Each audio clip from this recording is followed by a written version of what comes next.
G'day, everybody. My name is Brett Salakas. I am currently the HP Education Ambassador for Australia and New Zealand, and I guess I look after digital transformations down under.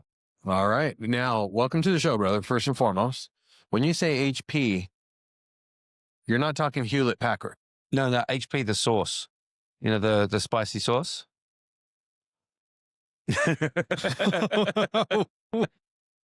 No. For anyone who's listening and not looking, I did. Yeah. You got me. Yeah. I did get a. I don't even know. Do Americans have HP sauce? No, we don't, but I know about it. You know of it. I know about it. Well, it's a very British thing. It's not even particularly an Australian thing, but it is a very British thing, of like a spicy Tabasco type sauce. Got it. Yeah. But So aside from my side hustle in the sauce industry, I work for Hewlett Packard, HP. Hello, my brother. So I work for Hewlett Packard. So what I didn't realize when I first started with HP is Silicon Valley. Silicon Valley? Yeah, everyone knows Silicon Valley. Yeah, everyone has heard of. So I didn't realize that Silicon Valley was built around the original HP. Yeah, so the oscillators that they built in the 1930s, their first office guys, Bill and Dave Packard, they were working at Stanford University. They were lecturing at Stanford. In the gearing up towards World War II, we needed different sorts of technology, and the oscillators were the first things that they built. And the little garage at the back of one of their houses actually was where Silicon Valley sort of started to grow from. So all the industries around Silicon Valley, all that tech hub, all grew around that. And what I didn't realize when I went to visit that original garage, there's a little creek that runs down the back of it. Okay. And that creek is the Adobe Creek. And that Adobe. Well, the Adobe Creek. So Adobe, one of the founders of Adobe, actually worked at that little garage and walked by and got his coffee by the creek and all that sort of stuff. And so Adobe's head office, Adobe like mothership is like down at the side of that creek. Just down the road in Palo Alto, just a little bit further down from where the original HP garage is. And, oh my gosh! And obviously, Wozniak worked at that same little garage, right? Like Wozniak when he built those first Apple computers. Yeah. He was literally in a garage. Well, he was working in the daytime in the garage at HP, and then going back on the weekends and at night and built developing his first the first Apple thing. So it's fascinating to think that there's a singular location in which so much of, I guess, the ubiquitous nature of technology around the world has come from one. Can all like draw its lineage to one specific spot. It's kind of crazy. It's a good fraction and portion of the global economy came from that. Little definitely the global economy and even societal changes. Yeah, societal changes everywhere. And the uplift of various economies and third world nations, and having a stream of income and employment and all that sort of stuff. It's amazing, but it speaks to, like, we're obviously sitting here at ISTE in San Antonio, when we've got people here. I've come obviously from Australia, and you've got people from all over the US. You've got people, I've heard accents from many different countries. We all have a common reason to come together, and I guess there's that singular concept. Yeah, but the common denominator. The global humanity impact on that is exponential. Yeah. So let me ask you this, man. Shoot. At this ISTE has kind of transformed from the edtech conference to edtech and AI conference, because AI is everywhere and anywhere now. Yeah. It's built into almost every product that is here being showcased, and that's in classrooms. We're shifting from, hey, we're going to use this tool for our students today. Like, let's just say Google Docs. And, we need to do some AI. I'm going to go to this AI tool. That's no longer the case because AI is built into almost Mhm. every single tool that Mhm. we see on the expo floor, and that is at the fingertips of every student and every teacher out there.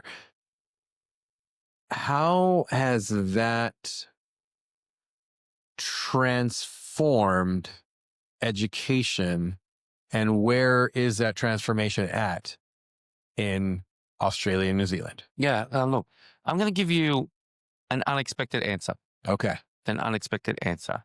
So, firstly, we're not seeing anything particularly new. Yeah, okay, AI, super cool, and it's doing new things and Yeah. la la la la la.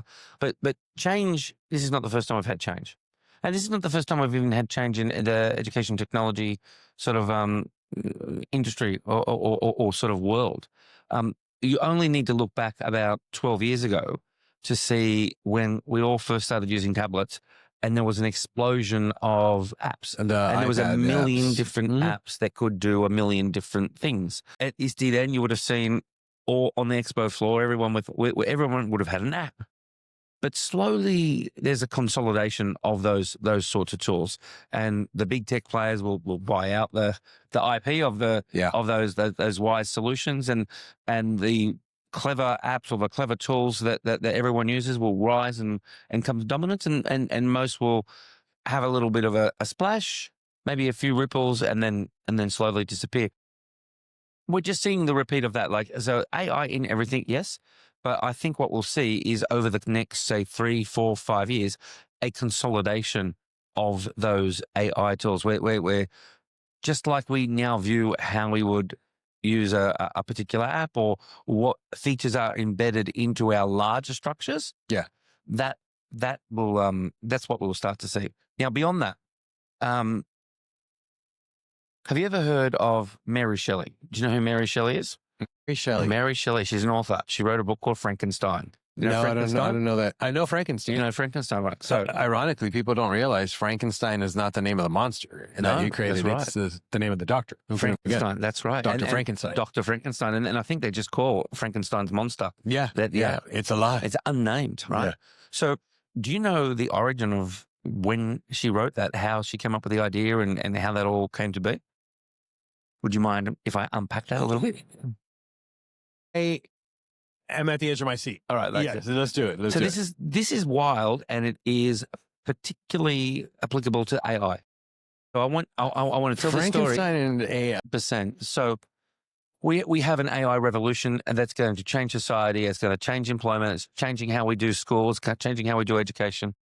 The last big technological revolution, industrial revolution, right? Like correct. So you would have heard of the word Luddite. Luddite? If someone's called a Luddite, someone who refuses to embrace technology. They're anti-technology. Yeah. So, you know. A laggard. A laggard. Yeah. A laggard. A laggard, a Luddite. So the term Luddite actually comes from a character or an individual called Ned Ludd. And that was his pseudonym. That was Ned Ludd? Ned Ludd. There's the accent playing up. Ned Ludd. So okay. Ned Ludd and the followers of Ned Ludd were called Luddites. Ned Ludd, Luddites. Luddites. Okay, right. I made the connection. Right. So when we hear of the term Luddite, or if you've got someone at your school or someone at your district or someone in leadership who is anti-technology and pushing back at technology and tearing it down or blocking it and putting lots of roadblocks up, you would call them a Luddite because Ned Ludd wrote lots of things. He would write proclamations, and that story would sort of be shared around different towns. And that these Luddites, these followers, they would go into factories and they would burn down the factory and they would destroy the mechanical looms that were all coming, because there was this great stop spreading the message. Because they were worried that what's going to happen to our children. Our children were growing up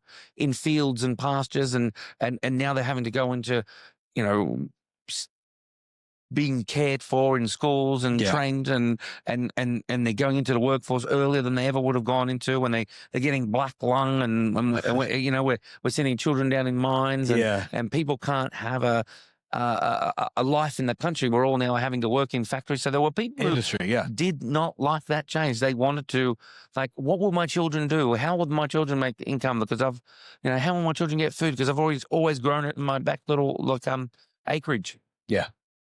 So that's Mary Shelley's father.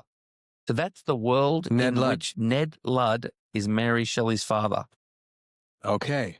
So Mary Shelley grows up in an environment that is literate and also concerned about societal changes with technology. And she ends up marrying Percy Shelley, and a famous poet, Percy Shelley. Yeah. And then that's where obviously she gets the name Mary Shelley from. And they're off at a chalet in France. Okay. They're off in a chalet in France. And there's a very, very cold winter. And they're visiting a famous poet. In fact, my actual favorite poet, Lord Byron. And I don't know if you know any Lord Byron poems, but Lord Byron's definitely my favorite poet. He's a bit of a wild man. And they're sort of snowed in. They're sort of having to keep in the chalet, and they decide to write a series of ghost stories to see, just for fun, to pass time. Let's write a ghost stories. Out of that, Percy Shelley writes a poem about zombies no one really remembers. One of the other books gets written is the first version of Count Dracula. Bram Stoker's really? Dracula gets written at that chalet in this challenge. That's when Dracula sort of comes into being. Count Dracula, it's modeled on, Count Dracula is modeled on Lord Byron himself. Because before that, like vampires were always like very gruesome, peasanty. Yeah, they weren't real people. Yeah, that's right. And then so the evolution to the aristocratic vampire is Lord Byron. Okay. But Mary Shelley writes Frankenstein in this. Like we're talking before about a location that can spawn so many things. It was the IST for the it was the IST of the time. So they're in this chalet and they write this, and Mary Shelley draws on her experiences of this Luddite sort of fear of the change happening within the Industrial Revolution. Okay. And Frankenstein is the metaphor for the technological advancements and the fear that humans have when they chase the monster away. And even Dr. Frankenstein, he was so busy focusing on, can he animate life? He didn't work out what will happen when that actually occurs. And it's all this fear, this race, this arms race, this can we do it rather than should we do it? Yeah. And the fear and the chasing down and the people who embrace it and the people who push it away, everything that occurs in Frankenstein to that monster is the metaphor for AI and how we are either racing ahead with it, or we've got the Luddites who fear it and chase it away, despite the fact that it's very powerful and very good and can do a lot of different things. Yeah. And it is a misunderstood aspect of technological advancement. That's what Frankenstein's monster is. A great achievement, but then pushed and ostracized because people don't understand it. So AI, very much the same way. It's a perfect little metaphor. Mary Shelley's Frankenstein. I, in a million years, would never made a connection between Frankenstein and AI and the evolution of technology and, in our case, educational technology. That's it. You absolutely learned the heck out of me today. But that's what we do, right? That's the whole point of coming to a conference. Let's learn from each other, right? We all come together. Perspective. Yeah, that's it. Perspective. Okay. I know this is not your first time in San Antonio, right? Yeah, I have been here once before, but about a decade ago. Okay. Yeah. All right. Pre-COVID visit. Oh, gosh. It's funny how everything now is pre-COVID or post-COVID. That's it. Yeah. You know, What's been your favorite meal? Well, see, when I first came to San Antonio, I was down in Austin. Like about a decade ago, I was taken down to Austin. I was doing a keynote or something for an event called iPad Palooza by Carl Hooker. Carl Hooker brought me over from Australia, and Carl Hooker, good man. And while I was here, so I love history. I love my history podcasts, and got talking to some Texan, and they said, "Oh, have you ever been to the Alamo?" I said, "No, I have never been to the Alamo." And so I said, "Well, let's do it. Let's do a quick run up to the Alamo." Yeah. Great. We're driving along, and he goes, "Oh, hold on, I've got to stop for gas." I know exactly where you stopped. And he took me to Buc-ee's. And that was my first ever Buc-ee's experience. Now, as a non-American, and perhaps even for other listeners that you have. Even for an American who has not been in Texas to experience Buc-ee's, there is nothing like Buc-ee's anywhere else in the world. It is the most cliche. If you could put every Texan American Stereotype. all the things that, I mean, nothing nasty. No. All the cultural cringe elements that you can think of that you would go, oh, I hope that isn't what other people around the rest of the world think of us. The glutton, the flag waving, like the trucker hat wearing. Yes. It's so I got there and I fell in love with Buc-ee's. And I mean, I fell in love with Buc-ee's. It is just for a cultural giggle. There is nothing like, I guess it's like going into like it's like a gas station / Walmart. And it's a gas mart. It really is. It's a gas mart. Yeah. So every time I come to Texas, I do look forward to going to a Buc-ee's. So when you say what's my best favorite food, I don't know if I have a particularly favorite food per se. Yeah. But when I'm here, I always make sure I go to Buc-ee's. I always will get a little bit of brisket from in there. It's not always, it's not the best. Oh, it's pretty good brisket, but it's not the best. It's not like going to a smokehouse. For a gas station. Going to the restroom, smells, drink, and getting a brisket sandwich all in one. I got this yummy fudge there. They got the beaver nuggets. I love the beaver nuggets. Mike, I don't know what is in them, but it is impossible to eat. You just one, 5, 10. It's impossible to eat 10. You just keep going. Yummy. They're so yummy. All right. So when we go favorite, definitely. If I'm in Texas, I will find a way to get myself to a Buc-ee's. And I know that because I'm good friends with Matt Joseph, as are you. And you came down last summer or this summer for the Lubbock conference, right? Yes. Confluence. Yeah, Confluence. And you guys posted that picture at Buc-ee's. Well, yeah, with the beaver. That was a good.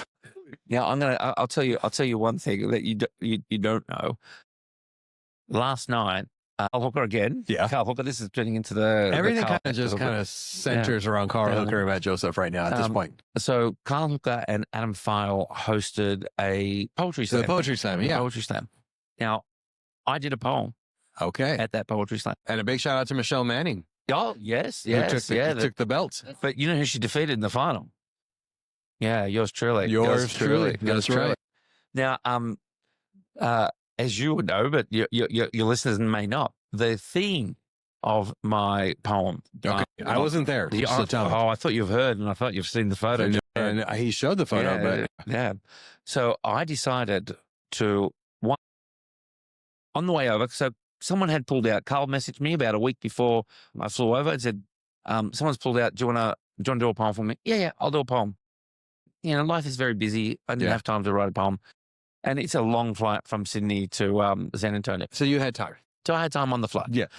So I took the vomit bag from the seat in front of the pocket in the seat in front of me, and I ripped it up and opened it up like it's a big A4 sheet of paper. Yeah. And I wrote my poem on the vomit bag on the flight on the way over. All right. And I decided to write a poem about what Buc-ee's could teach us about education. That's what your poem was about? And I delivered it whilst wearing a beaver onesie. Whoa. I'm kind of regretting not going now. What? So that's the picture. You'll have to take a look at that. You'll have to put a link in the a link in the podcast description. Might be the episode cover art.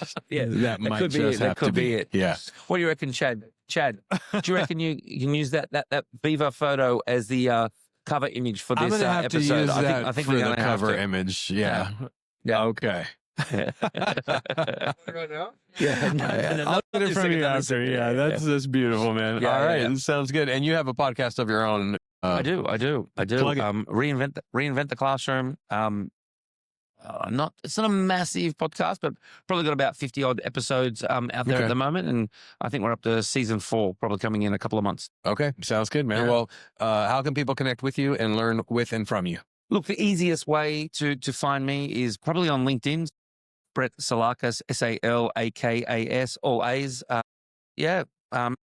through me on LinkedIn, reach out, and I'd love to have a chat. Sounds good. And all that information is going to be in the show notes, ladies and gentlemen. That you don't have to pull over at Buc-ee's and try to write this down. You could just click on the show notes and connect with Brett and learn with and from him and add to your professional learning network. Now, I do have one final question for you that I ask of about 99.99% of all guests. Are you My ready? favorite dinosaur is Stegosaurus. Right. Oh, no. Okay. All right. Corn tortilla or flour tortilla? Interesting. I would say corn. Corn. I'm team corn as well, sir. Team corn. Team corn. I like a good flour tortilla, but there's nothing like a good corn. Yeah, I agree. Yeah. Sounds good, brother. Well, enjoy the rest of your conference. Enjoy your flight back. Thank you for everything you do for our educators, our students, and contributing to our educational space. And thank you for taking time at this busy conference to have a chat with me. And before we go, Anytime. you are on the EdTech Bites podcast. We break bread here on the show. Oh, lovely. I hosted an event with Class Dojo the other evening. So by all means, if you want to grab one, Cheers. enjoy. And I'm gonna do one with you, man. Let's do it. Oh, here we go. Let's do it. Cheers. Ting. Sounds good. All right. Peace out. Peace out.